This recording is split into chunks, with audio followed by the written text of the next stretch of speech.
Good morning. We'll call today's Housing, Urban Development, and Zoning Committee meeting to order. Madam Clerk, please call the roll.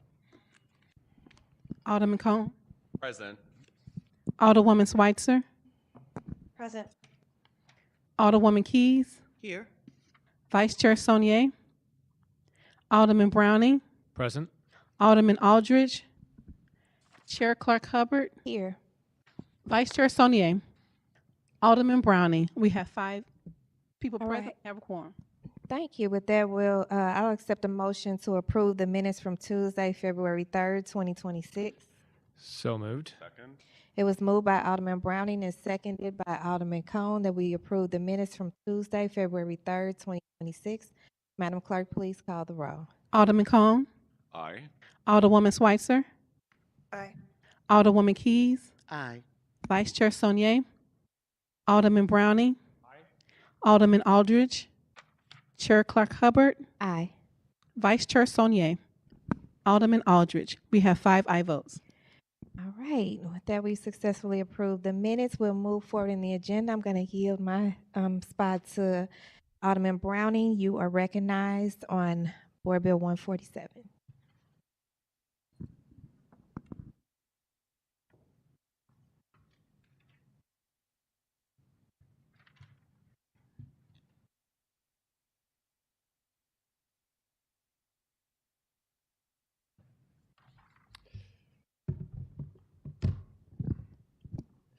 All right, thank you.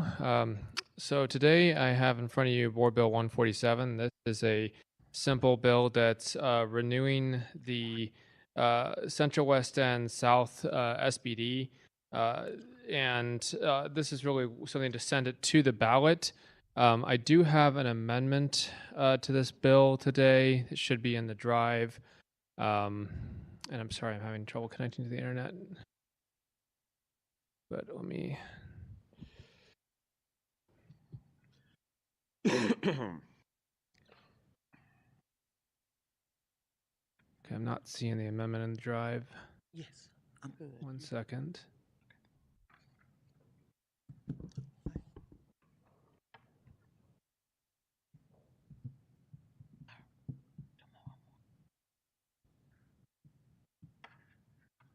think I got a home visits trip.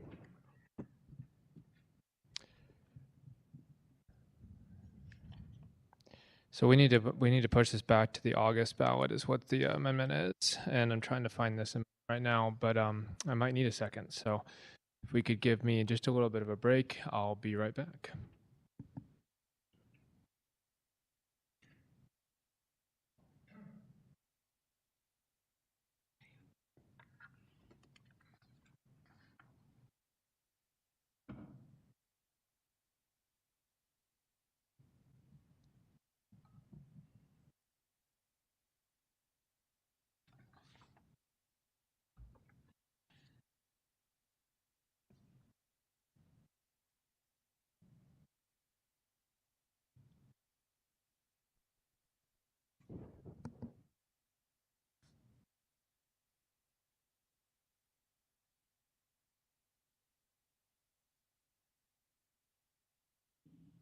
Okay, thank you. We're figuring this out. But in the meantime, we can adopt this at the end of the any questions you might have. But I do have a couple people here from the SBD that are here to answer any questions you might have. But at this time, we're just going to get that amendment printed out for you. And while we do that, we can do questions. You want to call your speakers up? Sure thing. So I have with me today Bill Keeling from Central West End South SBD, as well as Matt McBride.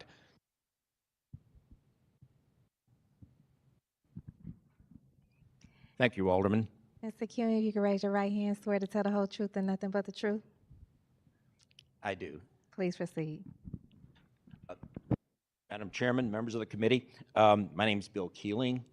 I'm a resident of the Special Business District, live within it, live in a 48-unit apartment building. It was built about 1910, 1911. I've been on the board for about a year and a half.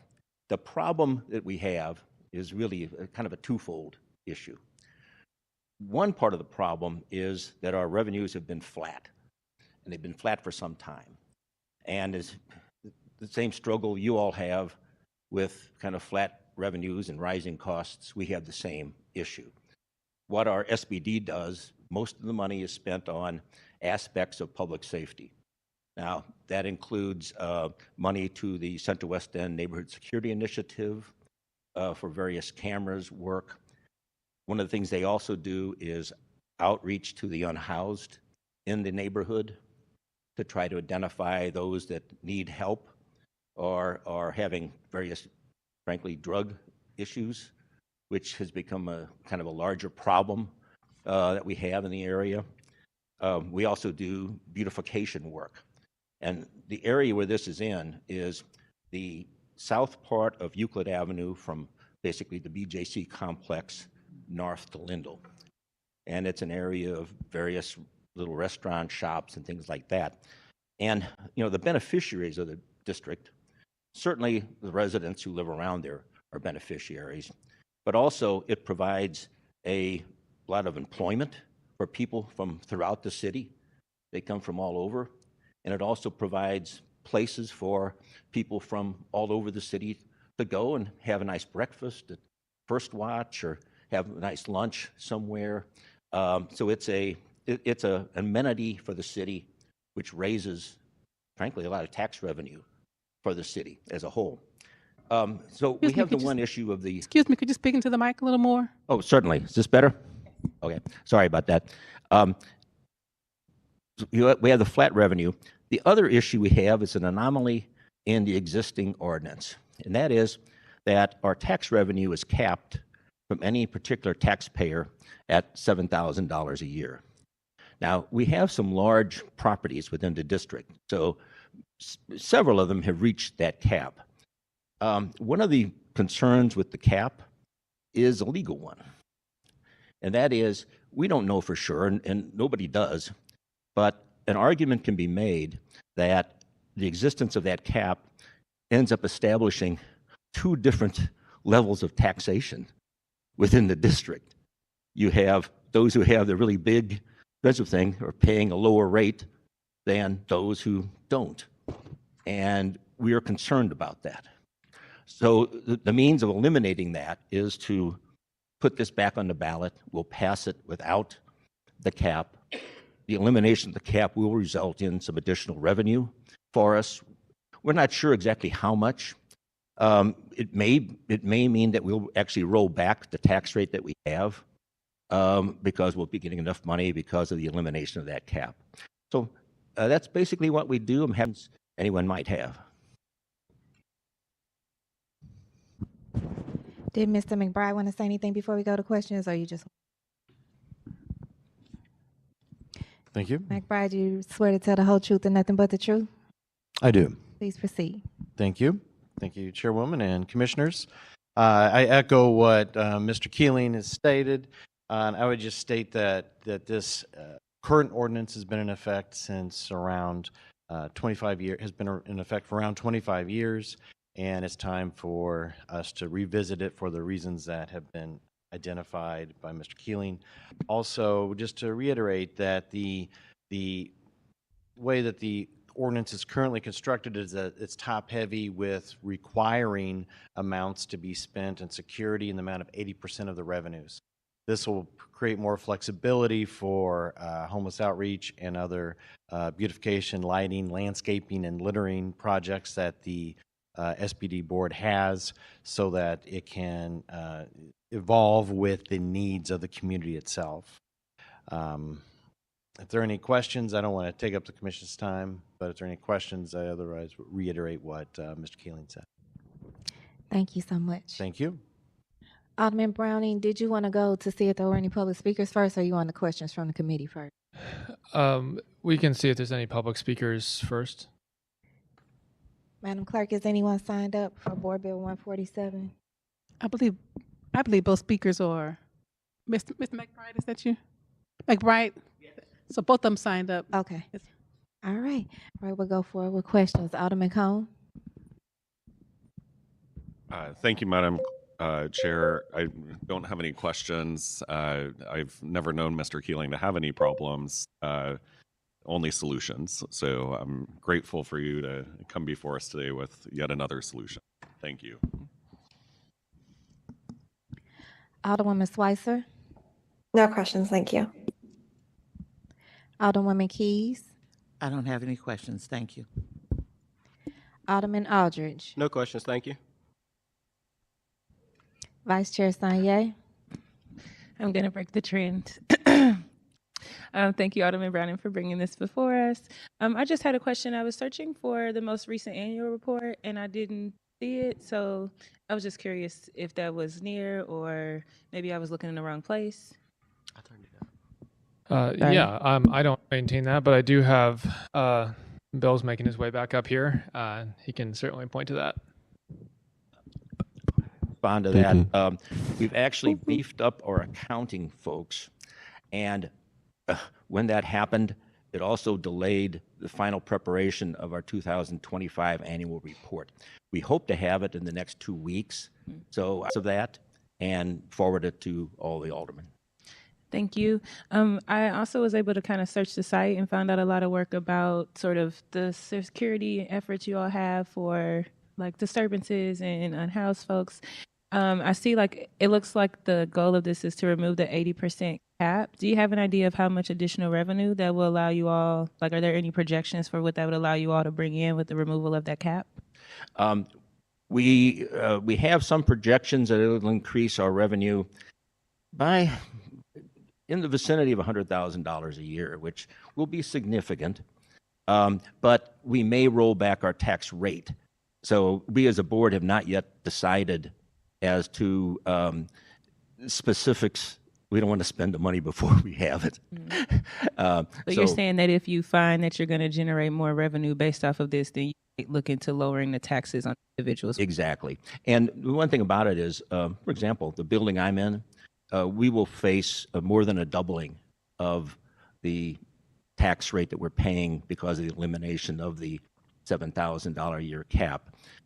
So we're taxing ourselves, and we're aware that it's going to cost us money. So we may roll back a certain amount.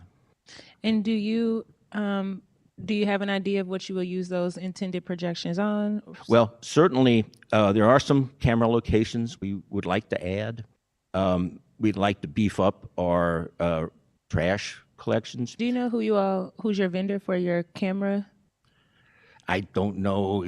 We do it through CWI, NSI, the Central West End Neighborhood Security Initiative, in conjunction with a variety of the other taxing districts in that vicinity, and I'm not sure who they utilize. Okay, thank you. All right, I don't have any questions, so Browning, you're welcome to close. Well, before I close, I'd just like to go ahead and make a motion to adopt Amendment Number 1 to Board Bill Number 147. So moved. It was moved by Vice Chair Sanye and seconded by Alderman Cone that we adopt Amendment Number 1 to Board Bill 147. Madam Clerk, please call the roll. Alderman Cone. Alderwoman Schweitzer. Aye. Alderwoman Keys. Aye. Vice Chair Saunier. Aye. Alderman Browning. Aye. Alderman Aldridge. Aye. Chair Clark Hubbard. Aye. We have 7 aye votes. All right, with that, we have adopted Amendment Number 1, so now you're welcome to close on Board Bill 147 as amended. Thank you, Chair. As we've heard, this is a tax that helps really improve the area, which then improves property values, which then actually helps the whole city. It's always funny when I think of special business districts. They're really the wealthy taxing themselves in order to improve their areas, which then creates better outcomes for the whole city. But in this case, I think it's really special because what they've talked about, part of the thing that this funds is the Neighborhood Security Initiative, which, despite the name, also focuses on unhoused outreach. It's one of those tools we have that I think I'm just very grateful we have in the city. It is something that treats people humanely and with concern for their well-being. we're able to reach out to people. And we do have a lot of people in the Central West End because of the presence of the hospital. There is a lot of people who get released from that hospital and then have nowhere to go. And so this is a valuable resource that really helps people finding them resources, helping get them to where they need to be. Everyone's situation is different, and this initiative really helps make sure that we're addressing each situation individually and for what that person needs. So I'm very, very proud of what I see get done there. And I think this is one of the many benefits of taxing districts like this. So with that, I don't have any more to say. I just ask your favorable consideration and a do pass recommendation for Board Bill 147 as amended. I move that we pass Board Bill 147. Second. Previous roll. It was moved by Alderman Cone and seconded by Alderwoman Keys with a call for previous roll by Alderwoman Schweitzer that we pass Board Bill 147 as amended with a due pass recommendation. Congratulations. With that, I'll turn it over to Vice Chair Sanye.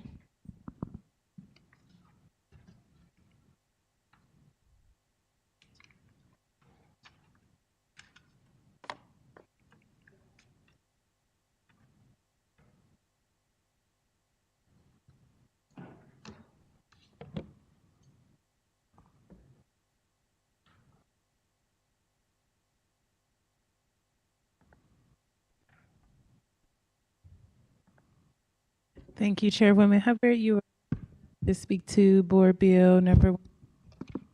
Thank you, Vice Chair Sanye. Madam Clerk, can you read the summary for Board Bill 128? Board Bill 128, introduced by Alderwoman Shamim Clark Hubbard, an ordinance approving the petition of owners of real property seeking the creation and establishment of the Kingsbury Place HOA's Capital Improvement Tornado Recovery Community Improvement District, finding a public purpose for the establishment of the CID and containing a severability clause. Thank you so much. Before we move forward with that, I would like to hopefully have your support in adopting amendment number 1, which is the fiscal note. They had a few edits in it thanks to our new, I don't see her in the room, but our new financial analyst down here at the Board of Aldermen. Is copies there and copies in the drive as well. I believe we all have copies of the fiscal note on our desk with the agenda. Yes.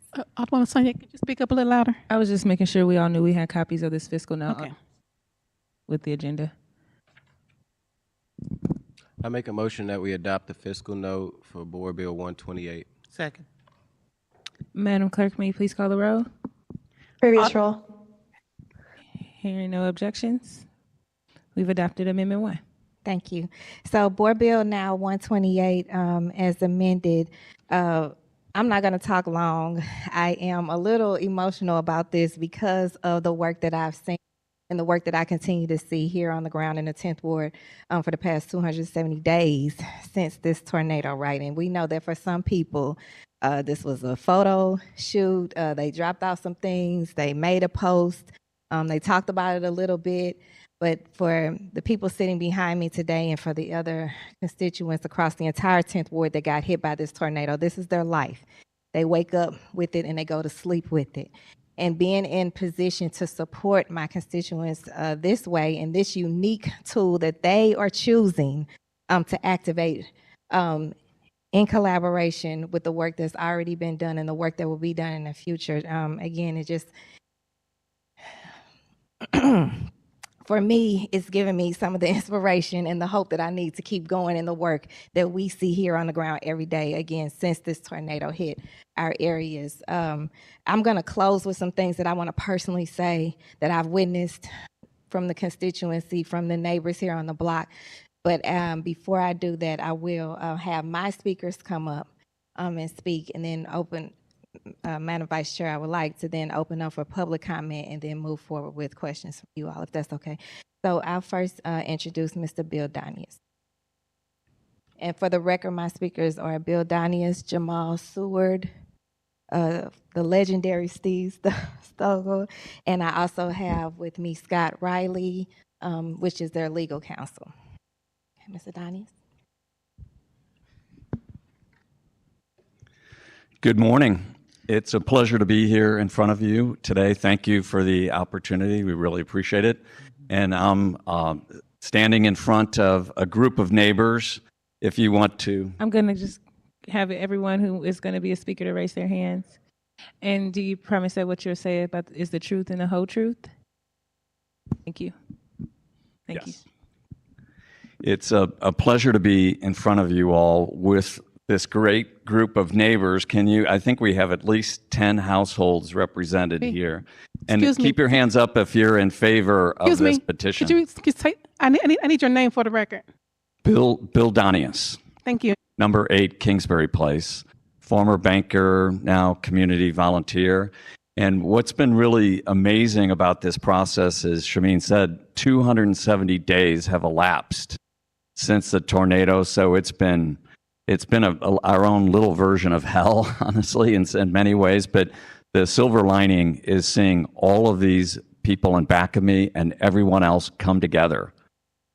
6 houses around us are not occupiable for the next year or two. So some houses were hit really hard, others not so hard.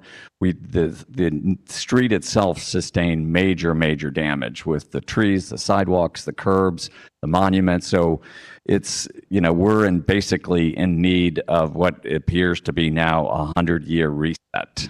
So that's why we're here. I'm really pleased to say that we had a group of volunteers, about 25 people, 25 different residents on the street have worked together during these 270 days to come up with a plan and have worked really well and together. And then more importantly, 80%, 49 out of 61, and 3 didn't vote. So we have somewhere between 80% and 85% of the residents in favor of this petition. So I think in today's age, you get 80% of anything is almost impossible, right? So there's a tremendous neighborhood support, resident support of this petition, because we know through the resilience that we have so much pride in the street, in St. Louis and the city of St. Louis. We choose to live here. We want to be here, want to participate. We want to bring the street back to its former glory. So I think that's where I'll end it, because we have other speakers going to address specific issues. We think that this could be a model for other streets to take on who have suffered similar damage or other types of damage. So we're certainly willing to share the playbook, and we hope to win your approval for this. Thank you very much.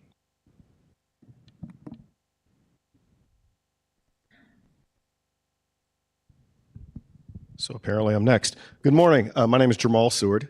I live in number 4, 2 houses down from Bill Donius. And really, I'm just here to give my own personal account of what my family has been going through and experiencing, that hopefully will buttress and support what Bill and others will be talking about. And you know, I just have to start by saying, you know, this has been a journey, you know, a 270-day plus journey, certainly for my family, certainly for our neighborhood, but for our community. And you know, we have been displaced, so we are one of those homes. We are not living in our home right now. I brought my iPad. I was hoping I could maybe project some pictures just so you could see what happened. But we had a 100-year-old tree, you know, fall on our home in my son's room. Fortunately, he was at school. And so we just, as of this past week, had the window put back in his room. So our home is now finally sealed back up. And so some of the other work can finally take place. So suffice it to say, you know, it's been a journey, and I would be remiss to say that we're one of the fortunate ones. So it is not lost on me that fortunately, you know, we have the means to be able to take care of what's going on with our particular home. But like Bill said, this is what came from this as our neighbors came together, looking at the devastation, you know, reeling from it. You know, what came from this was an idea of saying, okay, we could certainly do our individual thing, fix our individual homes, give our normal assessment, and we could get some semblance of our neighborhood back. But we had 23, 25 plus neighbors come together and say, let's look at that. And as we looked at that, what we discovered is that, you know what, let's take it a step further and then a step further. And what the conclusion we came to is that this is an opportunity, with all the devastation, with all that's going on, to really reset this neighborhood and give it an opportunity for the next generations, the next owners, the next neighbors that will come and be a part of and be able to enjoy the neighborhood and the homes that we now occupy. And so with this CID, it provides us the best opportunity to do that in a way that is not onerous to everyone. It's not hard to everyone. It gives us the best, well thought out way to really restore and revitalize our neighborhood. And so I won't say more than that. We really appreciate your consideration. Alderwoman Shamim, we really appreciate your support in all of this. As Bill said, we have over 80% of our community in support of what we're doing. And it really shows that, we can come together. We can, around something as devastating as this was, we can come together for something that is good, that is positive, that will net not only us benefits in the immediate term, but will return one of our shining streets and shining neighborhoods back to its former glory, if not even better. So thank you very much for your time.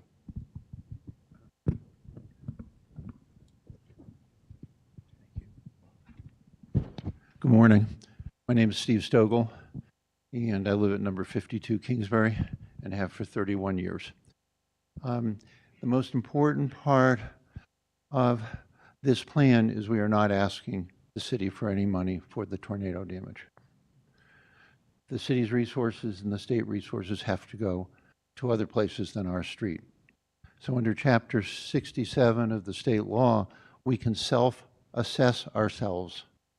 We are not asking for real estate tax abatement.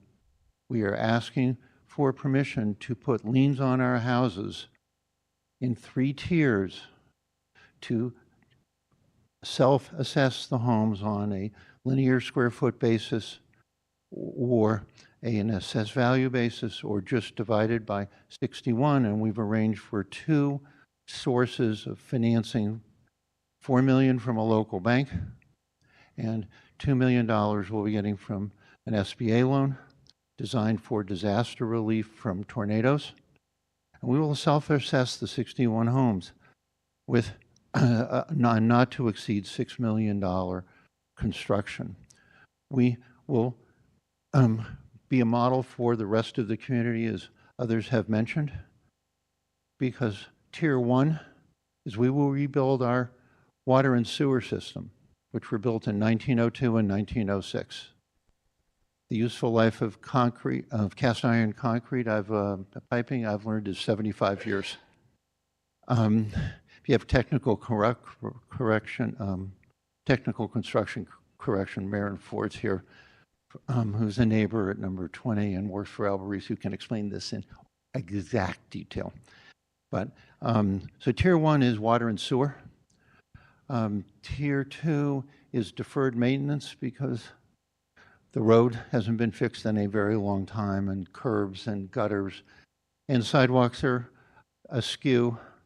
And then we get to Tier 3, where there's a loss of 175 trees, all the gas lamps, sidewalks are busted up, and we will fix all that up. The construction will focus first on water and sewer, so we will be back to the 21st century. That's about a $2 million tier. And then we will focus on deferred maintenance and tornado damage. So 18 months from now, we can be done. Again, we are not asking the city for money. We are self-assessing ourselves. And if we can get approval today and ratification by the city council and get our ordinance in place, we can start construction next month, and we can be done in 18. So I'll turn the microphone over to our neighbors who have worked long and hard in all sorts of roles, and take any technical questions or any questions that you have now or after the rest of the neighbors speak. Alderman, which way would you like to do it? We can move to public comment now, clerk. I'm sorry. We can move to public comment. Okay. Our first speaker is Scott Riley.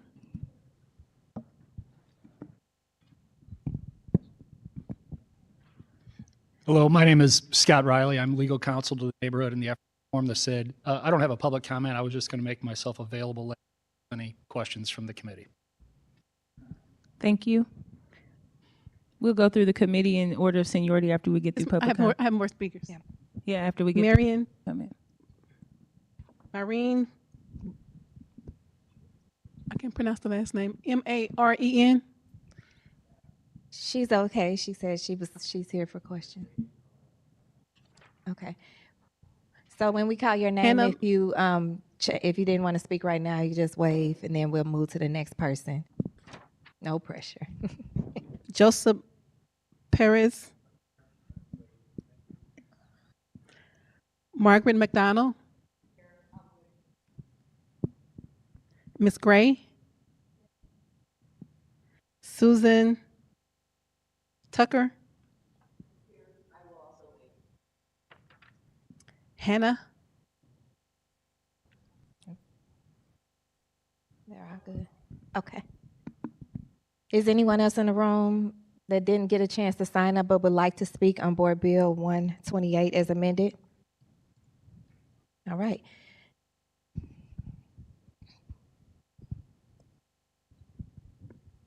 Okay. We can go through the committee now. Alderman Cone. Thank you, Madam Vice Chair. I think Mr. Stogel kind of summarized some of the points that I was going to make. I would add to the conversation what some people might not be familiar with, which is these are private streets. So the individuals who live on these private streets are generally responsible for the maintenance of the public right-of-way on those private streets. And so that means that in situations like the tornado, the city is not generally coming to their rescue, and making the improvements, whether that's street lights, trees, curbs that get uprooted, et cetera. That responsibility largely falls on the shoulders of the residents of those private streets. So I do, commend all of you. It's very difficult to get 80% of, folks to agree on anything, particularly when it impacts their, certainly kudos to all of the residents that are willing to shoulder that responsibility and burden. Even if knowingly purchasing your home, you have that understanding, sometimes it doesn't necessarily materialize until these situations arise, and you have some very difficult conversations that you have to have with your neighbors. I certainly respect all of you for shouldering those conversations, and I'm sure you've had some very difficult conversations with neighbors who are not happy with that particular situation. But I know at least a few folks that are living on that block, and I know that you guys are very kind, generous neighbors, and want to support the community and want to support the city, and are approaching those conversations, difficult conversations, with the utmost care and respect. But I do think, to the earlier points made, that other private streets and that part of the city, and thank you for all of your efforts getting to where we are today. Thank you, Alderman Cone. Alderwoman Schweitzer.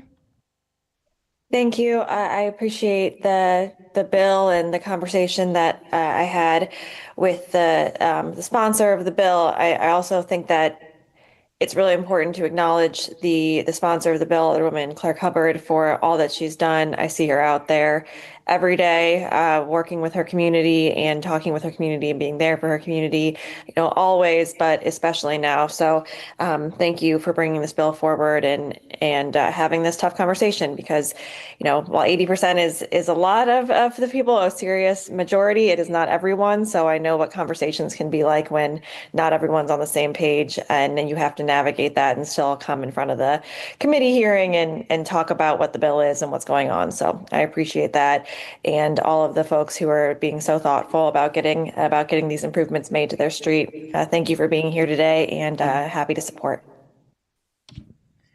Thank you, Alderwoman. Alderwoman Keys. Thank you. Thank you so much. So this is very impressive. Just as I was listening to it and reading through and making a couple of notes here, and I do agree that this is possibly a model that could be used several different areas throughout our city to enhance neighborhoods. So just thank you all for being here, and I'll be voting in favor. Thank you. Alderman Browning. Thank you to Alderwoman Clark Hubbard and to all the neighbors who came out to support this today. Similar to my colleagues, I just really appreciate the effort you all are making to improve your street. As the alder next door, 200 block of Westminster, I walked those streets the day after the tornado. I saw the destruction. That amazing, I'm not sure what to call it, gate structure that's at the front of your street. I have pictures of it the day after where there's a tattered American flag just hanging from its post, and yet it was still flying, right? And that's kind of what I've seen from the response of the people on these blocks, despite not getting any help from the city. And I want to be clear about that, because as Alderman Cohen said, these are private streets.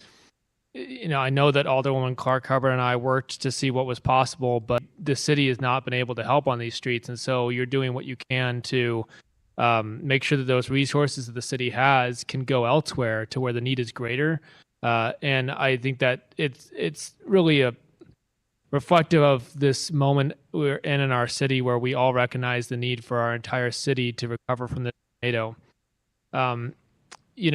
Just across the street from you all is 5296 Westminster, which is gone now. It got demolished after it lost its third floor and couldn't be saved.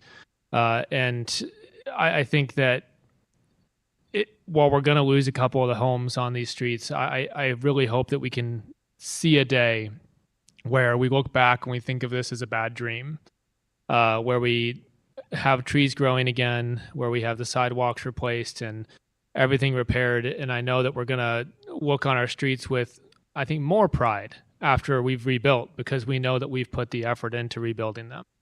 So thank you again. I'm very happy to support, and also Alderwoman, I'll be talking with you after this to figure out how we can go about this on similar streets so that we can make a complete recovery. Thank you. Alderman Browning. Alderman Aldrich. It's okay. No questions. Just thank you, Alderwoman, for your leadership on this, and for all the residents that are trying to figure out a unique way to recover from the tornado, especially with living on like a private street that was mentioned. So thank you all for coming and having your voices heard today. Thank you. I don't have many questions. This is more of just a curiosity question. This is a great effort I see it put together, and I will be honest that ever since we had the tornado, every time I've taken a vote for an abatement or a TIF or a SID and it's not been the tornado impacted area, I'm always in the back of my mind wondering, is this a tool that can be utilized in impacted tornado areas? So I'm really happy to see this type of utilization. I hope that I'm happy to support these efforts going further. My only question is just, I noticed that the bill seems to really focus on infrastructure as a focus. Curious context that you all want to share about, how that was decided on, because obviously the damage from a tornado is not just limited to infrastructure. And I know some of the infrastructure probably existed before the tornado. So I'm just curious how you all arrived at that focus.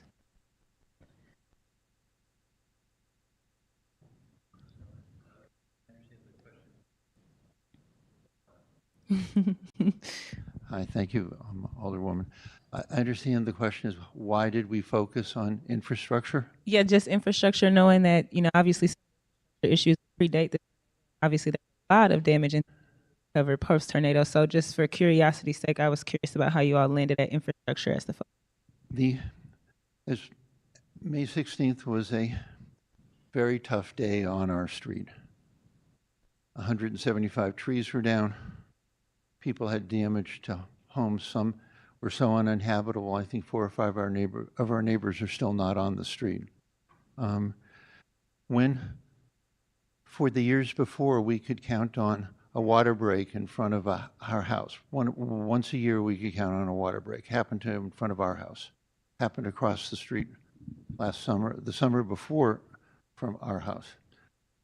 The more we looked into it, and I come out of a real estate development background, we found out the water lines, which were built in 1902 and 1906, had a useful life of 75 years.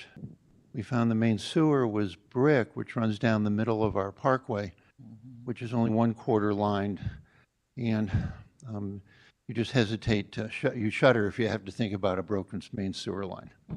So we decided to make a $2 million investment rather than ask the city water company or MSD to do anything, because it's been over 120 years since that went in. And we can fix it so it's good for the next 75 to 100 years at about a $35,000 cost per house. And that's why we decided to do it, because it's needed. And we're not going to be the first priority of the city. At Kingsbury Place, there's many more parts of the city that need water and sewer lines fixed. So we're glad to step up and do it ourselves. Understood. Did you all ever consider home repair or homes mostly recover? I guess that I'm just curious about it just being infrastructure. I was curious about why that was the scope and maybe not wider for use of funds. Could you say that again, please? I was saying that my question is around, I totally understand why infrastructure would be a part of it, but I'm curious as to why the scope is not wider. Like, was it ever discussed around home repair or that will also be needed, post a tornado? My name is Maren Fjord. I live at number 20. Nice to see you. No, so I think that just to kind of clarify that those are all in the scope. So we 100% kind of started with our own homes and walked outside and made sure that each of the 61 neighbors has a plan to fully restore their own home. Okay. Yes, that's my question. Secondly, we looked around and the first thing we saw were all of our trees. We're like, we have to replant these trees. We have to put our beautiful gas lamps back up. But as we started looking at that, we said we don't want to plant trees or put gas lamps if then we have to, there's a risk and that they could be compromised later by a water main break or an issue with the road. So that's when we went underneath the ground. But it's really to make sure that all of those beautiful improvements are there for the 100 years and to address the stuff that's beneath it. Thank you. That completes my questions. If you want any additional speakers to speak now, Alderwoman. I think that's it. And I was thinking to myself, it sounds like what you're asking for was, you mentioned might be in tier 2 of the plan that you all have for the funding. Because I know they said tier 1 was the sewers and water, and then tier 2, I did hear you say about tornado recovery. The tier 1 is water and sewer. Tier 2 is deferred maintenance, a new road, old sidewalks that are askew, stuff that's, if we're going to do it, we should do it all, we should do it right. And tier 2 will be synced with doing the work for the tornado damage, all the gas lamps gone, all the sidewalks busted up, all the trees lost.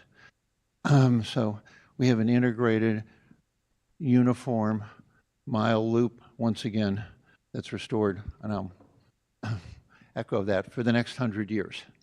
So, thank you. We've really given it time and effort and thought, so it's a correct full redevelopment plan for our neighborhood and the city. Understood. Thank you, Alderwoman. So I'll just again echo the kudos that many have given for the work that you all have done, for you all taking time out to be here today to talk about this. I wish we weren't here, right? I wish we weren't here. I wish May 16th never happened. But now that we are here, the fact that you all are making this individual choice I think is what stands out. You all have a plan, right? And a playbook. That definitely stands out. And so us being able to be here in position to support you all, I don't think there's any place else we would rather be. I would be remiss if I didn't publicly then thank them. You heard many of them say that they understand the position and that they're in to recover.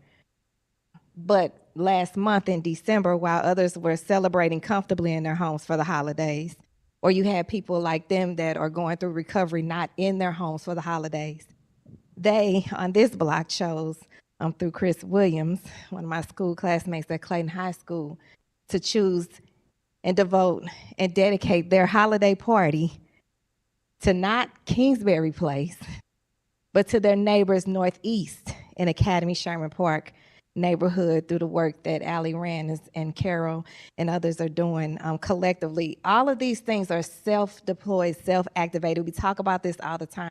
It's happening across the city, and I know some don't get the recognition that they should, and that's why I want to make sure I take this time before I ask for my colleagues' support to publicly thank you all for that as well. It made a difference. It continues to make a difference, not just in the funding, not just in the presence, but in the morale and in the spirit and in the inspiration that I talked about today. If I had to work on what I see every day, I would have been gave up. But since I have models like this, then I can continue to keep going. And Alderwoman Keys, I'll tell you, many of them mentioned before we got up here today that they are willing to give of their time and give of the playbook and show how this can be in other areas, and I know we need it. Just for reference, people might not know the 10th Ward goes from Clayton Road and Skinker to Martin Luther King and Taylor. And all 8 neighborhoods got hit. And it's block by block, house by house, case by case, brick by brick on how we are going to be able to respond. And the fact of the matter is what they are doing, we cannot do. The city cannot do.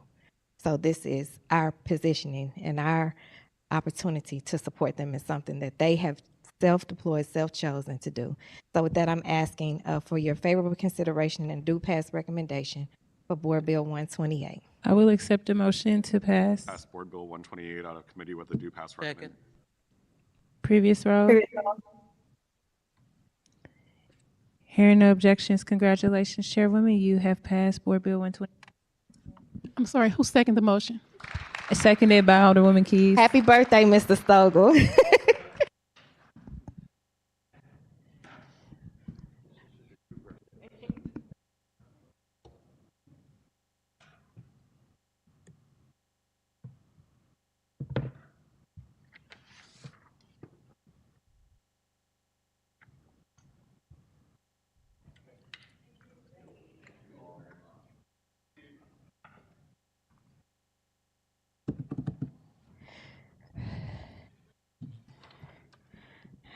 All right, do we have, Madam Clerk, any resolutions for review?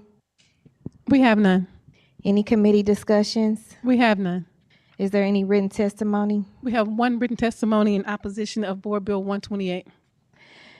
Any announcements?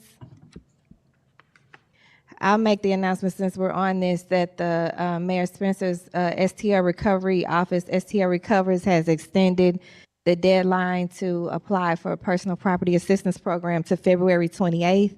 So please, I beg of you that these are all the different tools and resources that we can make sure our neighbors know about to take advantage of to get them to their next step in their own individual recovery process. So please visit STL Recovers. And if you have not applied, apply, and then make sure your neighbors have applied as well. Even if you don't know what you need, get in the system so that they can help identify what the need is and how they can help. All members were present this morning, so with that, I'll accept the motion to adjourn. So move. It was moved by Alderman Aldridge and seconded by Alderman Browning that we adjourn. All in favor say aye. Aye. Thank you all. Have a blessed day. All right.